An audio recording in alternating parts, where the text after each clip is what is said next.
고린도전서 3장 6절과 7절 말씀입니다. 하나님께서 우리에게 주신 말씀을 우리 함께 읽도록 하겠습니다. 나는 심었고 아볼로는 물을 주었으되 오직 하나님께서 자라나게 하셨나니 그런즉 심는 이나 물 주는 이는 아무것도 아니로되 오직 자라게 하시는 이는 하나님 뿐이니라. 아멘. 고린도 교회에 분쟁이 있었습니다. 어떤 분쟁이었냐 하면 고린도 교회 설립자가 바울이었고 바울 이후에 2대 교역자가 아볼로였습니다. 사람들 사이에 분쟁이 많았습니다. 나는 바울에게 속한 사람이고 또 어떤 이는 나는 아볼로가 더 좋다. 또 어떤 이는 바울고 그리고 아볼로가 무슨 말이냐, 예루살렘 교회 원래 뿌리되는 교회의 베드로가 훨씬 더 위대하다. 또 어떤 이는 사람을 따르는 것은 아무것도 의미가 없다. 우리는 예수님을 따라야 된다. 이래서 교회가 나뉘어져서 아주 볼만하게 됐습니다. 그래서 그런 이야기를 바울이 듣고 편지를 보내서 하는 말씀, 그 말씀이 오늘 본문 이야기입니다. 오늘 본문 말씀 이 내용에 보면 나는 심었고 아볼로는 물을 주었다, 이렇게 말씀하고 있는데, 바울은 심었고 아볼로는 물을 주었는데 자라나게 하시는 분은 하나님 한 분이시다. 이 말은 사람은 결코 하나님 역사에 어떤 영향력을 주지 못한다. 심는 이가 누구든 물 주는 이가 누구든 그게 무슨 의미가 있겠느냐. 오직 자라게 하시는 분은 하나님 한 분이시다. 그런 말씀 아니겠습니까? 오늘 우리가 함께 큐티 방법론에 대해서 배우는데 6가지 방법 중에 4가지를 함께 구체적으로 살펴볼 것입니다. 이 큐티의 방법은 별로 중요하지 않습니다. 중요한 건 우리 마음속에 말씀이 들어가고 말씀을 자라게 하고 말씀을 열매 맺게 하시는 그분이 하나님이라는 사실이 중요할 뿐입니다. 그래서 방법에 너무 매이지 마시고 하나님의 말씀을 내가 읽고 하나님의 말씀이 내 마음속에 자라고 열매 맺기를 바란다. 그 한 가지 마음을 가지고 오늘 우리가 말씀 공부에 임했으면 좋겠습니다. 4주차 한번 교재를 펴보시기 바랍니다. 이 4주차 교재 18쪽입니다. 18페이지 교재를 보시면 다양한 큐티 방법론이라고 되어 있습니다. 지금 현재 우리 한국 교회에서 이 큐티를 강의하는 여러 책자를 보면 거기에 이런 방법들이 나와 있는 걸 제가 정리해 둔 겁니다. 한 6가지 정도가 있는데 큰 제목을 한번 보십시오. 첫째가 영어로 되어 있는데 이 정도는 읽을 수 있으시겠죠, 그죠? 자, 프레스 방법입니다. 프레스 방법. 그리고 그 2번째 2번이 한 장을 넘겨가시면 20페이지에 보면 2번째 방법이 스페이스 방법입니다.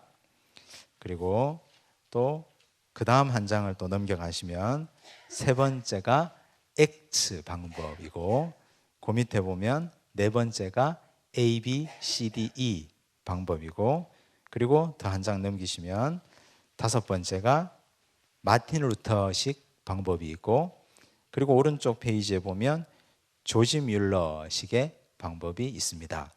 이 6가지 방법 중에 오늘 우리는 4가지 정도를 구체적으로 한번 살펴보려고 합니다. 프레스를 따르든 A, B, C, D, E를 따르든 마틴 루터를 따르든 그건 별로 우리에게 중요하지 않다. 중요한 건 이 틀과 방법의 문제라기보다는 하나님의 말씀이 내 속에 들어와서 어떻게 성장하고 어떻게 자라나고 열매 맺느냐 하는 것입니다. 나에게 맞는 옷이 있습니다. 내가 이 방법으로 하면 난 참 좋다, 이런 방법이 있을 수 있습니다. 그래서 오늘 제가 구체적으로 이 본문 예시를 들어서 함께 나누고 설명해 드리려고 하니까 나는 이 방법이 참 좋다 이러면 이렇게도 해보시고 또 다른 식으로도 해보시면 좋겠습니다. 첫 번째, 다시 돌아와서 18페이지 보시면 이 프레스 방법에 보면 한 5가지 순서를 따릅니다. 다섯 가지 순서를 따르는데 첫 번째가 어떻게 되어 있습니까? Pray for a moment 해서 잠시 기도한다. 우리 지난주에 배울 때 기도는 어떤 시간이라 했죠? 큐티하기 전에 기도는 나를 정돈하는 시간. 아주 복잡하고 어렵고 그리고 바쁜 시간에서 이제 호흡을 고르고 숨을 한번 고르고 말씀으로 들어가기 전에 나를 하나님 말씀에 집중하기 전에 지금까지 있었던 걸 한번 걸러내고 정리하는 시간이 기도입니다. 그리고 두 번째가 기도하고 나면 그 다음 어떻게 해요? Read His Word, 말씀을 읽는다. 말씀을 읽을 때 우리 지난주에 해봤죠. 제일 중요한 게 뭐였습니까? 말씀을 읽을 때 질문하면서 읽기. 읽으면서 궁금한 거, 그리고 이건 왜 이럴까? 이건 왜 이럴까? 계속 물음표를 달아가면서 읽기. 이게 중요하죠. 세 번째가 하나님의 말씀을 묵상한다. 말씀을 묵상한다. 묵상은 지난주에는 이 적용과 같은 맥락으로 우리가 살펴봤습니다. 네 번째가 주신 말씀으로 다시 기도한다. Say back to God. 하나님께 다시 돌아가서 말한다. 기도한다. 다섯 번째가 다른 사람들과 나눈다. Share with others. 다른 사람들과 나눈다. 여기 첫 머리 글자를 따서 프레스식 큐티 방법이라고 하는 겁니다. 우리가 영어를 외울 필요는 없습니다. 절대로. 그걸 공부하자는 게 아니고 이 순서를 따라서 한번 해보는 겁니다. 기도하고 성경 읽고 묵상하고 다시 기도하고 나누고 이 다섯 가지가 이 프레스 방법의 순서입니다. 그래서 제가 본문을 호세아 4장 1절에서 7절을 본문 예시를 잡아뒀습니다. 이 본문을 가지고 이 다섯 가지 순서대로 한번 해보려고 합니다. 한번 보십시다. 호세아 4장 1절에서 7절이 있고 잠시 기도한다. 오른쪽 페이지 보면 제가 기도문도 한번 적어 놓아 봤습니다. 같이 한번 읽을까요? 기도문을 시작. 사랑의 하나님, 오늘도 복된 하루를 선물로 주셔서 감사합니다. 사람을 만나기 전 하나님의 말씀을 먼저 만납니다. 오늘 주신 말씀을 통해서 저에게 말씀하고자 하시는 것을 깨닫게 하여 주옵소서. 말씀 듣기를 방해하는 세력들을 제거하여 주시고 순종하는 믿음도 허락하여 주옵소서. 예수님 이름으로 기도합니다. 아멘. 이건 제 기도예요, 제 기도. 그러니까 여러분들 이렇게 똑같이 하시지 말고 그냥 자기 기도를 말씀에 들어가기 전에 잠시 기도하는 걸 하시면 됩니다. 기도를 굳이 적으실 필요 없고 기도를 짧게 하시고 그 다음 어떻게 해요? 기도하고 나면 말씀을 읽어야 되죠. 여기 적어뒀죠. 3번 정도 정독하며 읽는다. 근데 3번 읽어도 이해가 안 되면 어떻게 하라고 그랬습니까? 이해될 때까지 읽는데 10번 읽어도 안 되면 저한테 오라 그랬잖아요. 10번 읽어도 안 되면 도저히 난 10번 읽어도 이 본문이 이해가 안 된다. 그럼 뭐 목사를 찾아와야죠. 만나서 같이 공부를 해야죠. 어쨌든 3번 정도 정독하며 읽고 반복되는 말씀을 파악하셔야 되고 문맥을 이해하고 강조하는 말씀을 파악하시는 겁니다. 가장 중요한 거 지난주에 말씀드렸던 질문하며 읽는다. 꼭 기억하셔야 됩니다. 자, 그러면 우리가 오늘 3번 읽을 시간은 없으니까 호세아 4장 1절에서 7절 말씀을 한 번은 읽어봐야 하지 않겠습니까? 저와 한 절씩 교독해 보겠습니다. 이스라엘 자손들이 여호와의 말씀을 들으라. 여호와께서 이 땅 주민과 논쟁하시나니 이 땅에는 진실도 없고 인애도 없고 하나님을 아는 지식도 없고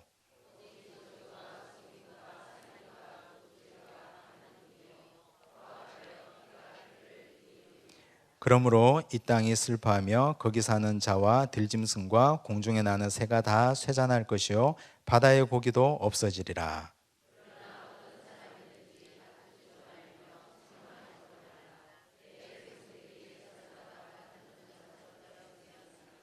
너는 낮에 넘어지겠고 너와 함께 있는 선지자는 밤에 넘어지리라. 내가 내 어머니를 멸하리라.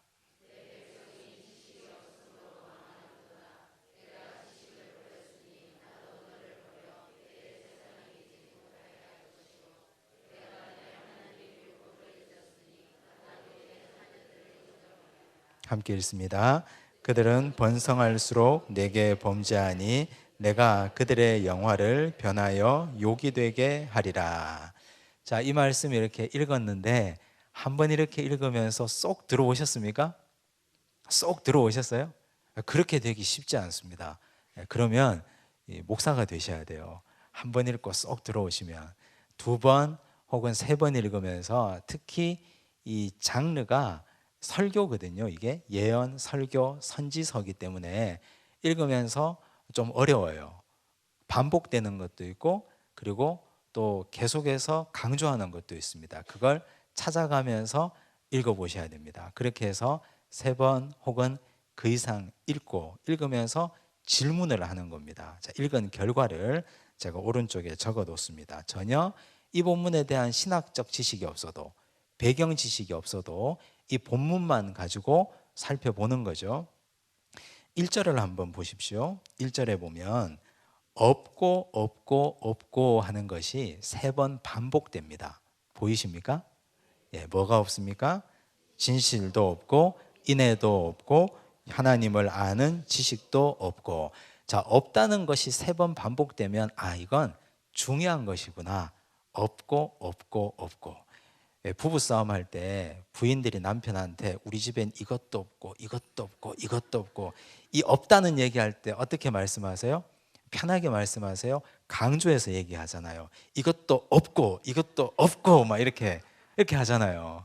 예, 그렇게 하는 것처럼 없다는 걸 강조해서 읽어주셔야 돼요. 진실도 없고 인애도 없고 하나님을 아는 지식도 없다. 근데 반면에 있는 게 있어요. 2절에 보세요. 뭐가 있어요? 오직 저주, 속임, 살인, 도둑질, 간음뿐이요 포악하여 피가 피를 뒤이음이라. 있는 건 저주, 속임, 살인, 도둑질, 간음, 포악 등이 있고 없는 건 진실과 인애와 하나님을 아는 지식이 없어요. 그럼 이 상황이 어떤 상황일까요? 이런 세상에 우리가 살고 있다면 사람이 살 수 없는 상황이겠죠. 그죠? 그리고 아주 뒤틀린 사회고 그리고 악이 관영하고 죄가 관영하고 그럼 어떤 느낌입니까? 하나님이 이런 땅을 가만히 보실까요? 아니면 심판이 임박했을까요? 심판이 임박한 위기감이 1절과 2절을 읽으면 없는 것과 있는 걸 보면 충분히 우리는 미루어 짐작할 수 있습니다. 그리고 3절에 보니까 이렇게 시작해요. 그러므로. 그럼 본문을 읽을 때 그러므로 하고 바로 뒤를 읽지 말고 그 뒤에 뭔가 불길한 말이 올 것 같다는 느낌이 있어야 돼요. 이건 없고 이건 있어요. 그러므로 내가 너희를 멸하겠다. 뭐 이런 말이 올지 아니면 그러므로 이 죄를 내가 누구에게 물을까? 뭐 이런 말이 올지. 그러므로 이건 접속어인데 굉장히 중요한 말이 뒤에 올 것 같아요. 그러므로는 앞에 말 때문에 그러므로잖아요. 자, 그러므로 뒤를 봅니다. 그러므로 어떤 일이 벌어질까요?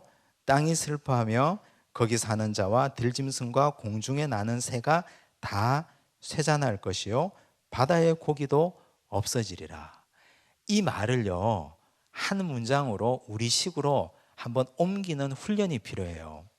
여기 지금 얘기한 거 들짐승, 공중의 새, 바다의 고기가 없어진다 그랬잖아요. 그럼 어떤 말이에요? 먹거리가 사라질 것이다. 자연이 재앙을 당할 것이다. 그리고 우리 곳간이 텅텅 비게 될 것이다. 이렇게 우리가 이해할 수 있잖아요. 그러면 이 말씀을 오늘 우리의 언어로 옮기면 뭐가 없습니까? 진실인의 하나님을 아는 지식이 없고 있는 건 포악과 살인과 간음과 등등의 악한 것들 뿐이면 우리 경제적으로 굉장히 핍절하고 어려운 삶이 주어질 것이다. 이렇게 오늘의 언어로 옮겨서 번역할 수 있겠죠. 1절과 2절과 3절까지만 봐도 그렇게 읽고 묵상하면서 오늘의 언어로 이해할 수 있는 훈련들이 필요합니다. 계속 그렇게 그냥 성경을 그 당시의 언어로만 읽으면 잘 들어오지 않아요. 자, 그리고 4절도 보니까 어떻게 되어 있어요? 그러나 이렇게 되어 있어요. 그러나는 이 접속사의 성질이 어떤 성질이 있습니까? 앞에 문장과 뒤에 문장이 순접입니까? 역접입니까? 역접이잖아요. 앞에 말이 있었는데 그러나 뭔가 반전이 일어날 것 같은 분위기예요. 그러나 어떤 반전이 있을까? 보십시오. 다투지도 말며 책망하지도 말라. 다투지 않고 책망하지 않으면 반전이 있을까? 자, 그럼 사람들은 이렇게 된 이유를 누구 탓을 한다는 말이에요? 야, 너 때문에 이렇게 됐잖아. 너 때문에 우리 국간이 비었잖아. 너 때문에 우리가 지금 이렇게 어렵게 살잖아. 다 네 탓이야. 다 상대편 탓이야. 진보는 보수를 탓하고 보수는 진보를 탓하고 또 세대 간 젊은이는 나이 드신 분을 탓하고 연세 드신 분은 젊은이를 탓하고 전부 다 다투고 서로 싸우는 형국, 이런 갈등 상황, 이런 거 하지 말라는 거예요. 먹고 살기 힘들 때, 정말 힘들 때. 그런 선지자의 말씀입니다. 그럼 어떻게 해야 돼요? 하지 말고 그랬어요? 그럼 어떻게 해야 돼요? 이제 망하는 일을 얘기했거든요. 6절 보십시오. 내 백성이 지식이 없으므로 망하는도다. 어떤 지식이에요? 이 지식은 생략된 게 있죠. 1절에 없는 것 중에 하나잖아요. 하나님을 아는 지식. 만약에 1절을 읽지 않고 6절만 읽으면 학벌이 없어서 망했나? 아니면 세상 지식이 없어서 망했나? 이렇게 생각할 수 있는데 1절과 함께 보면 하나님을 아는 지식이 없어서 망했구나, 이렇게 볼 수 있는 거죠. 그러면 반대로 생각하면 하나님을 아는 지식이 충만하면 우린 살아날 수 있는 거예요. 가능성이 있는 거예요. 여기서 그 다음 보십시오. 내가 지식을 버렸으니, 어떤 지식이요? 하나님을 아는 지식을 버렸으니 나도 너를 버리겠다. 그리고 또 그 밑에 보면 내가 내 하나님의 율법을 잊었으니 나도 내 자녀들을 잊어버리리라. 무서운 말씀이 예고되어 있습니다. 그래서 이 본문은 4장 1절에서 7절까지는 아주 무섭고 아주 암울한 걸로 끝이 나요. 근데 여기에 단서가 하나 있잖아요. 어떤 단서요? 지식이 없음으로 망했다. 이 말을 거꾸로 뒤집으면 지식을 가지면 살 수 있다. 없고를 얘기했기 때문에 진실과 인애와 하나님을 아는 지식을 가지면 우리는 희망이 있다. 이렇게 우리가 결론을 낼 수 있잖아요. 이해되시죠? 그래서 성경을 읽으면서 한 절 한 절 살펴보시면서 꼼꼼히 눈을 크게 뜨고 그리고 접속사에 주의하시면서 반복되는 걸 살피시면서 보시는 훈련이 필요합니다. 제가 이렇게 얘기하면 그 목사님들이나 하지, 피곤하고 지치게 저희한테 왜 이런 고문을 하십니까? 그냥 우린 좋은 설교나 듣기나 하고 편하게 살고 싶은데 왜 이렇게 하십니까? 근데 사실 기독교 신앙 구원은 나와 하나님과의 1대1의 관계예요. 제가 늘 자주 말씀드리잖아요. 목사 잘못 따라가다가 그 목사가 넘어지면 같이 넘어지고, 그 목사가 사망의 음침한 길로 끌고 가면 같이 그 길로 따라가요. 죽는 길인지 모르고. 살려면 각자 도생을 취해야 되는 세대예요, 요즘 이 시대가. 그래서 우리가 하나님의 말씀을 내가 읽고 내가 매일 묵상하고 매일같이 교회 와서 설교 들을 수 없으니까 매일 내가 영이 살기 위해서 말씀을 붙들고 살아내야 돼요.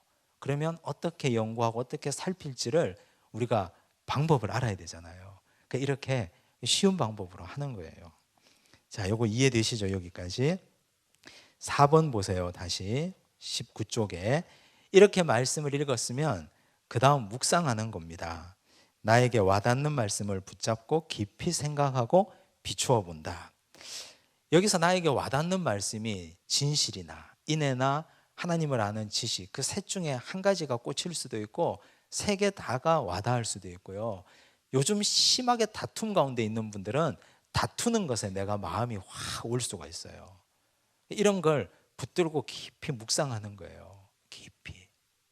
그리고 나는 진실과 인애와 하나님을 아는 지식이 있는가? 이 질문을 하는 거죠, 스스로에게. 이건 나는 남을 저주하고 속이고 인격을 살해하고 도둑질하고 영적 간음을 일삼지 않았는가? 사실 우리가 저주, 속임, 살인, 도둑질, 간음, 포악, 이건 웬만한 사람은 못하는 거잖아요. 유독 여간 악하지 않고는, 근데 사실 마음으로는 어떤 지시도 못 하겠어요? 하루에도 수십 번 수백 번 하고 살잖아요. 이걸 반성하는 거예요. 돌이키고 회개하고. 나의 잘못을 인지하지 못하고 남을 탓하고 있지는 않았는가? 나는 하나님을 제대로 알고 있는가? 그럼 하나님을 아는 지식을 가지기 위해서 난 어떻게 살아야 하는가?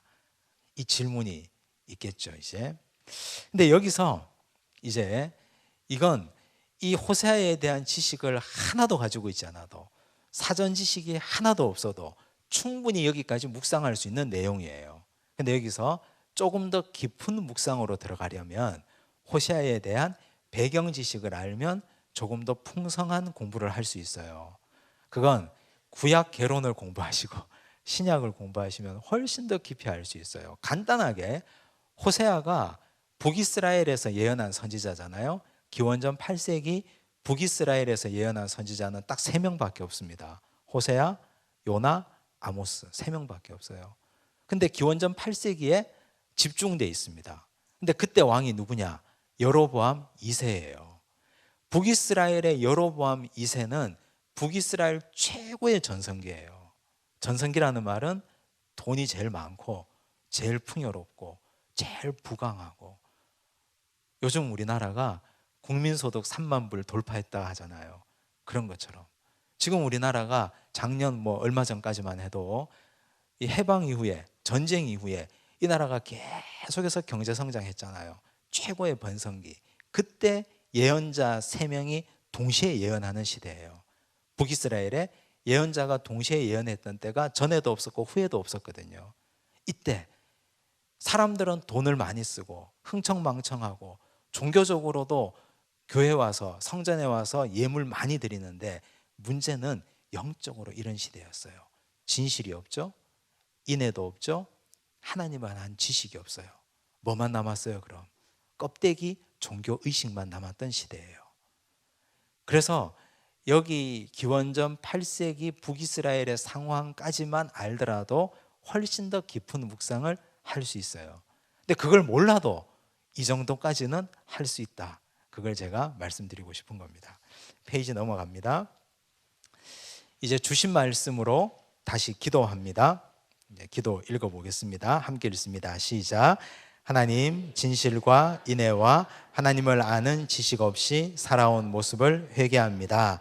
하나님과 사람에게 진실하고 사랑과 인애를 베풀고 하나님의 마음과 생각을 깊이 알고자 노력해야 했건만 오히려 남을 저주하고 이용하고 속이는 일에만 바빴던 저를 용서하여 주옵소서.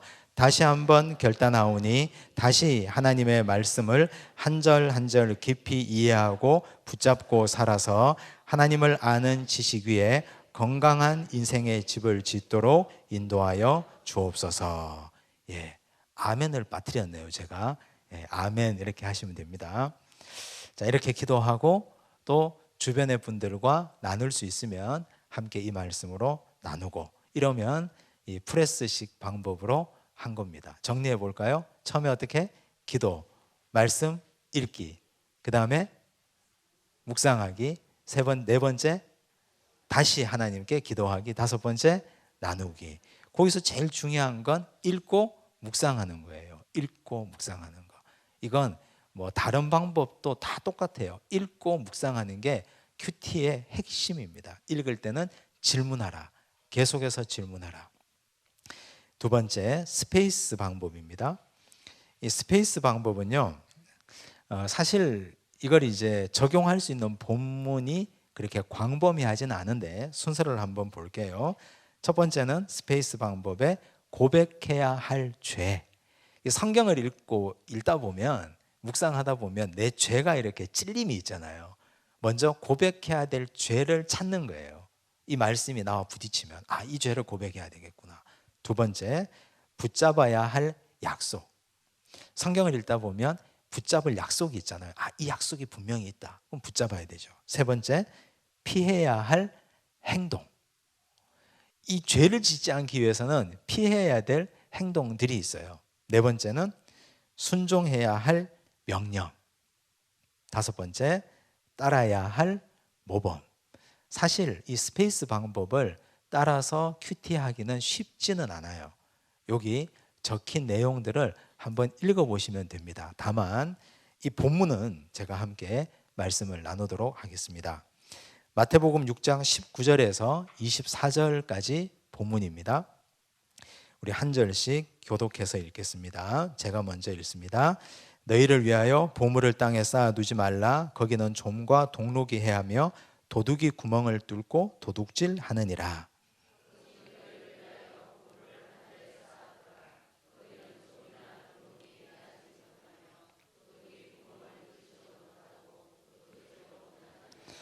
내 보물 있는 그곳에는 내 마음도 있느니라.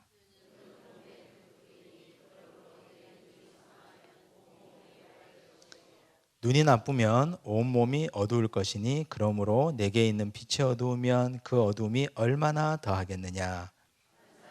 두 주인을 섬기지 못할 것이니 혹 이를 미워하고 저를 사랑하거나 혹 이를 중히 여기고 저를 경히 여김이라. 너희가 하나님과 재물을 겸하여 섬기지 못하느니라. 아멘. 자, 이 본문을 우리가 큐티 본문으로 받았다 합시다. 그럼 이제 한 절 한 절 읽어야 되는데 이 그냥 쉬운 말씀이잖아요. 늘 보는 말씀이고 한 번 읽으면 쏙 들어오죠. 어떤 걸 얘기한다. 근데 이걸 그렇게 읽지 말고 전혀 처음 보는 말씀처럼 읽고 또 읽고 읽으면서 질문을 한번 던져봅시다. 이 19절과 20절에 보면 너희를 위하여 라는 말이 반복돼요. 너희를 위하여. 너희를 위하여 뭘 하지 말고 뭘 하라 그랬습니까? 너희를 위하여 하지 말라는 게 있고 하라는 게 있어요. 뭘 하지 말라고요? 보물을 땅에 쌓아두지 마라 그랬어요. 하라는 건 뭡니까? 보물을 하늘에 쌓아두라. 그럼 우리가 질문을 해야죠. 하나님, 보물을 하늘에 쌓아둔다는 말은 무슨 말입니까? 이렇게 질문을 해야죠. 보물을 땅에 쌓아두는 건 보물이 없어서 그렇지 있으면 얼마든지 쌓을 수 있는데 보물을 하늘에 쌓아둔다는 말이 무슨 말입니까? 이렇게 질문을 해야죠. 이게 무슨 말입니까? 이 질문을 하면서 묵상을 하는 거예요. 그게 어떤 말인지 계속해서 묵상하고 계속해서 질문하는 거예요. 그리고 그 다음 21절에 보니까 내 보물이 있는 그곳에는 내 마음도 있느니라 그랬어요. 그럼 보물이 있는 그곳이 어디예요? 여기서 앞에 19절과 20절에 의하면 첫째는 땅이 될 수도 있고 두 번째는 하늘이 될 수도 있고 보물이 땅에 있으면 땅에 내 마음이 있는 것이고 보물이 하늘에 있으면 하늘에 내 마음이 있는 것이죠. 그럼 이건 예수님이 하신 말씀이잖아요. 예수님이 땅에 마음을 두기를 원하시겠어요? 하늘에 마음을 두기를 원하시겠어요? 당연히 하늘에 마음을 두기를 원하시겠죠? 일단 그걸 염두에 두고 그 다음을 보면 갑자기 22절에 보면 눈은 몸의 등불이니 이렇게 나와요. 갑자기 안경선전을 예수님이 하셔요. 눈은 몸의 등불이다. 그리고 눈이 상하면 온몸이 밝고 눈이 나쁘면 온몸이 어둡다. 갑자기 눈 이야기를 하셔요. 왜 이런 얘기를 하실까요? 여기서 앞에 나오는 문맥과 이 눈은 어떤 관계일까요? 이걸 질문을 하시는 거예요. 어떤 관계입니까? 질문을 해요, 하나님께. 하나님 도대체 여기서 눈 이야기를 왜 하셨습니까? 왜 갑자기 눈이 나옵니까? 왜 그러십니까? 이렇게 물어보는 거예요. 근데 우리가 여기서 보면 이 눈을 갑자기 여기서 말씀하시는 이유를 유추해 보자면 땅에 있는 보물은 보이죠. 땅에 쌓아두면 다 보이는 거잖아요. 하늘에 쌓아둔 보물은 보여요, 안 보여요? 안 보여요. 그러면 뭐로만 볼 수 있습니까? 믿음의 눈으로, 영의 눈으로. 그래야 볼 수 있는 거예요. 그럼 여기 눈이 밝다 할 때 이 눈은 내 육체의 눈이 아니라 내 영의 눈, 마음의 눈, 믿음의 눈이 되겠죠. 그러면 지금 내 눈을 한번 점검해 볼 수 있는 거예요. 지금 내 눈이 육의 눈이 밝아서 육적인 것만 보고 육적인 데만 탐닉하고 그것만 쫓아가고 살고 있는가? 아님 내 눈이 영의 눈이 밝아서 영의 것을 따라가고 영의 것을 쫓아가고 그렇게 살고 있는가? 그렇게 우리 자신을 적용해 볼 수 있는 거예요. 자, 그 다음 24절에 보면 한 사람이 두 주인을 섬기지 못할 것이니, 이 두 주인이라는 얘기가 나왔어요. 이 두 주인, 한 주인은 누구고 또 다른 주인은 누굴까요? 한 주인은 물질을 얘기하고 또 한 주인은 하나님을 얘기하겠죠. 자, 그러면 우리가 여기서 한 가지 또 질문할 수 있어요. 이야, 물질의 위상이, 돈의 위상이 하나님과 거의 동격이구나. 예수님 시절에 예수님 말씀이잖아요. 예수님 말씀하시기를 돈과 하나님을 두 주인이라고 표현했어요. 예수님이 인정하신 거예요. 돈의 위력을. 누구의 위치까지? 하나님의 위치까지. 그럼 우리가 부정할래야 부정할 수 없는 사실이에요. 지금 우리가 애써 부정하고 애써 감추고 있으나 사실 내 마음속에는 돈도 하나의 주인이에요. 물질도. 하나님도 한 분의 주인이에요. 근데 우리는 대충 이 두 주인을 왔다 갔다 하며 섬기고 있는 중이에요. 부정할 수 있습니까, 이거? 부정할 수 없어요. 누구도, 아무도. 그래서 주님이 결정적으로 말씀하세요. 혹 이를 미워하고 저를 사랑하거나 혹 이를 중히 여기고 저를 경히 여김이라. 너희가 하나님과 재물을 겸하여 섬기지 못하느니라. 이 말은 결단을 촉구하는 말씀이에요. 결단을. 그럼 우리가 하늘의 보물을 쌓아두라. 이 말은 하나님을 사랑하라. 앞에 우리가 물음표 달아둔 것이 끝에 가면 해소가 되겠죠. 하나님을 사랑하라. 하나님을 사랑하는 것이 재물을 하나님보다 좀 덜 사랑하는 것이 하늘에 보물을 쌓아두는 행위가 되겠죠. 자, 그렇게 우리가 말씀을 묵상을 하고, 그리고 고백해야 할 죄, 붙잡아야 할 약속, 피해야 할 행동, 순종해야 할 명령 등을 함께 보시는 겁니다. 제가 읽어볼게요. 자, 고백해야 할 죄를 찾아보면 21절에 나의 보물은 직장에서 승진이었습니다. 온통 나의 마음은 그곳에가 있었습니다. 나는 24절 하나님보다 사람을 더 사랑하고 물질을 주인으로 섬겼습니다. 이 고백해야 될 죄예요. 그냥 있는 그대로 아주 솔직담백하게 표현하는 거죠. 붙잡아야 할 약속은 뭡니까? 20절 보물을 하늘에 쌓아두라. 도둑이 구멍을 뚫지도 못하고 도둑질하지도 못하느니라. 눈에 보이는 물질과 인간관계는 잃어버릴 수 있는 것이지만 하늘에 쌓은 보물은 결코 잃어버리지 않습니다. 하나님께서 기뻐하시는 선행, 기도, 말씀 증거의 삶을 살아 하늘의 보물을 쌓겠습니다. 뭐 이렇게 붙잡아야 할 약속도 결단하는 것이죠. 그 다음 내용들은 읽어보시기 바랍니다. 그 다음 페이지 넘어가시면 세 번째 방법은 제가 예시 본문은 적지 않았습니다. 액츠 방법인데 하나님께 경배, 죄를 고백, 하나님께 감사, 그리고 간구, 이렇게 네 가지로 구성되어 있습니다. 그 다음 A, B, C, D, E, 이건 좀 중요해요. 사실 이 방법은 많은 분들이 하고 있고 많은 큐티 책에서도 이 방법으로 큐티 방법론을 삼고 있거든요. 아까 앞에 봤던 프레스, 그리고 A, B, C, D, 좀 뒤에 살펴볼 마틴 루터, 이건 중요합니다. 자, A, B, C, D, E는 첫 번째 제목을 찾는 거예요. 이 본문을 읽고 제목을 정하는 거예요. 사실 제가 설교 준비를 할 때 이 설교 본문이 있잖아요.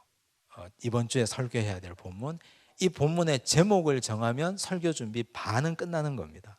왜냐하면 제목에 전해야 될 핵심 내용과 가치가 다 담겨 있기 때문에. 그래서 여러분들이 큐티할 성경 말씀을 2번, 3번 읽고 여기에 제목을 붙이는 훈련을 자꾸 하다 보면 말씀을 읽고 말씀을 핵심을 찾아내는 이 습관과 훈련이 자연스럽게 이루어집니다. 제목 찾기. 두 번째, 이 본문에서 가장 중요한 구절 찾기. 그건 주관적이에요. 정답이 정해져 있지 않습니다. 내가 생각하는 중요한 구절, 남이 생각하는 중요한 구절이 다 다를 수 있어요.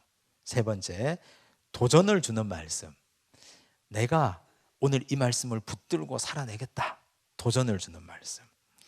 네 번째, 난해한 구절이 있어요. 도저히 해석이 안 되는 난해한 구절. 그건 물음표로 남겨놓는 거예요. 다섯 번째, 핵심 내용. 이건 뭐냐면 타인에게 이 본문이 핵심을 내가 전할 수 있을 정도로 요약할 수 있는 핵심 내용이에요. 이 A, B, C, D, E 방법으로 시편 3편 1절에서 8절을 한번 해보겠습니다. 시편 3편 1절에서 8절, 여기 표제어가 빠져 있어요. 우리 책에는 표제어가 뭐냐면 다윗이 그의 아들 압살롬을 피할 때 지은 시, 이렇게 되어 있어요. 다윗이 그의 아들 압살롬을 피할 때 지은 시. 자, 다윗이 그의 아들 압살롬을 피할 때가 언제예요? 압살롬이 반란을 일으켰잖아요. 아버지의 왕국을 차지했잖아요. 그래서 다윗이 어쩔 수 없이 피난을 갑니다. 이 본문이 사무엘하 15장부터 회복되는 과정까지 다 그리면 20장까지에 있어요. 그래서 우리가 시편 3편을 묵상하실 때는 시간만 있으면 사무엘하 15장에서 20장까지를 함께 보시고 오는 것이 훨씬 더 이해에 도움이 되실 겁니다. 자, 볼게요. 우리 한 절씩 교독해 가며 읽습니다. 제가 먼저 1절 읽습니다. 여호와여, 나의 대적이 어찌 그리 많은지요, 일어나 나를 치는 자가 많으니이다.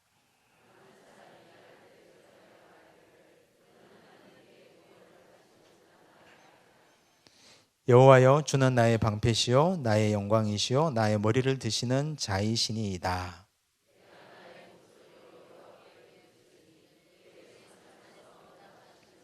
내가 누워 자고 깨었으니 여호와께서 나를 붙드심이로다.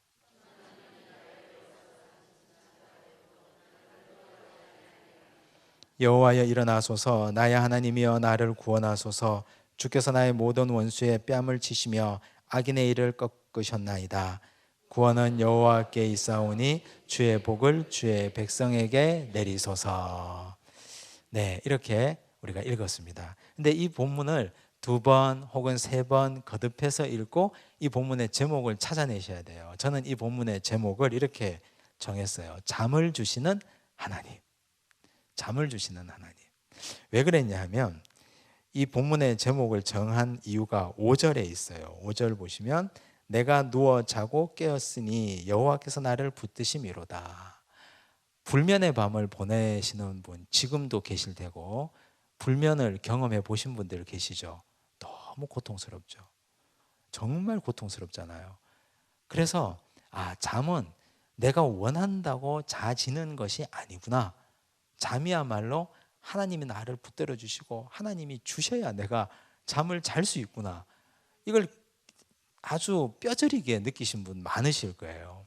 근데 다윗이 여기서 내가 누워 자고 깨었다 그랬어요.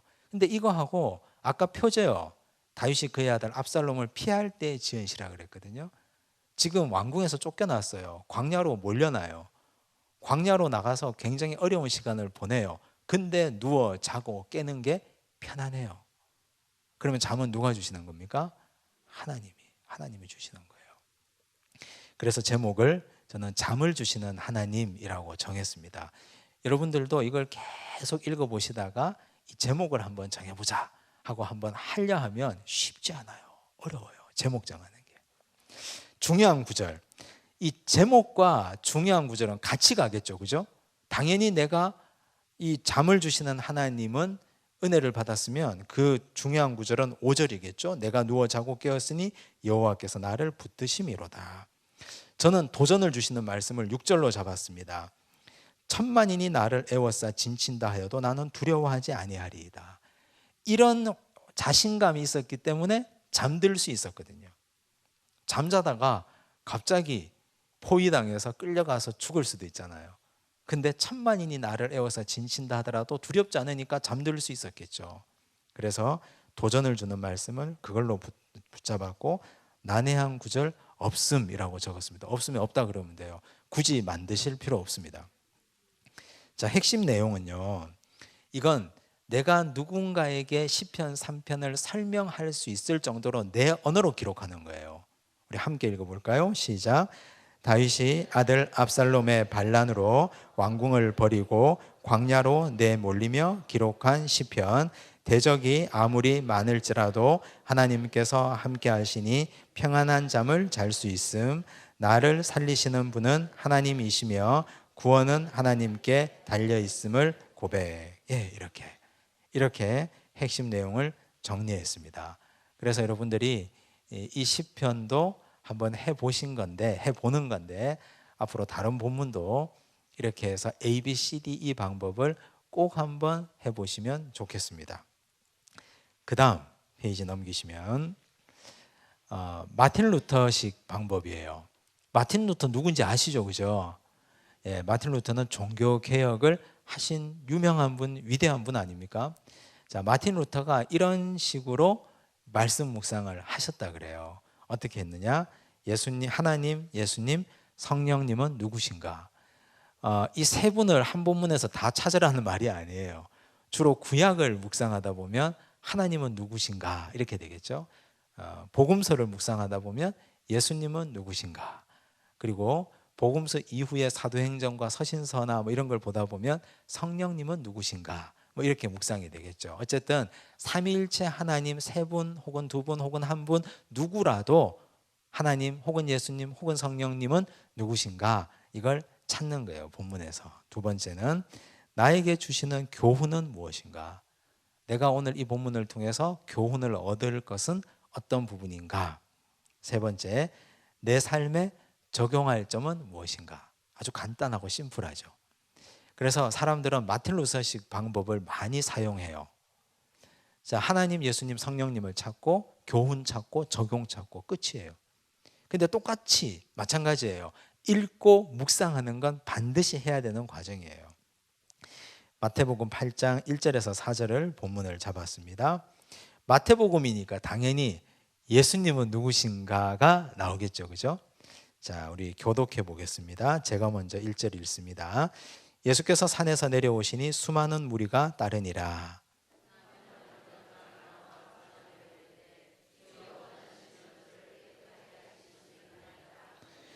예수께서 손을 내밀어 그에게 대시며 이르시되 내가 원하노니 깨끗함을 받으라 하시니 즉시 그의 나병이 깨끗하여진지라.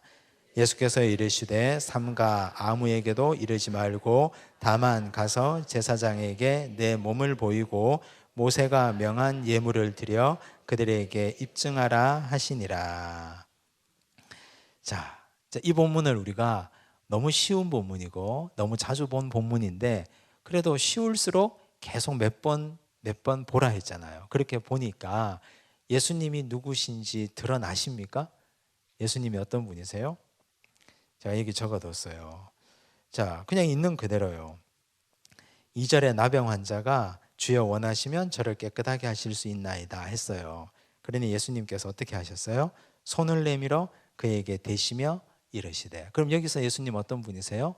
나병 환자를 만지시는 예수님. 이렇게 쓸 수 있는 거예요. 나병 환자를 만지시는 예수님. 근데 우리가 이 복음서를 많이 읽어 보셨으니까 나병 환자는 불가촉 죄인으로 취급했잖아요. 만지면 안 되는 사람이라고 여겼잖아요. 근데 예수님은 나병 환자를 그냥 만졌어요. 만지시는 예수님. 근데 우리가 여기서 그 다음을 이제 나가야 되는데 이 율법을 보면 그 당시 율법에 의하면 구약의 율법이나 어떤 율법이나 보면 나병 환자도 만지면 안 되고 부정함을 입은 사람도 만지면 안 되고 그리고 또 시체도 만지면 안 돼요. 왜요? 내가 그 부정함으로 내가 더럽혀지기 때문에. 그래서 내가 더럽혀지기 때문에 그 부정함이 옮아온다는 조건 때문에 예수님도 그 모든 사람도 그 부정함을 멀리하려 했던 거죠. 근데 주님은 좀 특별했던 분이에요. 나병 환자도 만지고 중풍병자도 만지고 시체도 만지고 죽은 이도 만지고 예수님은 그런 것 가리지 않고 따지지 않고 다 만져주셨어요. 근데 결과가 어떻게 됐어요?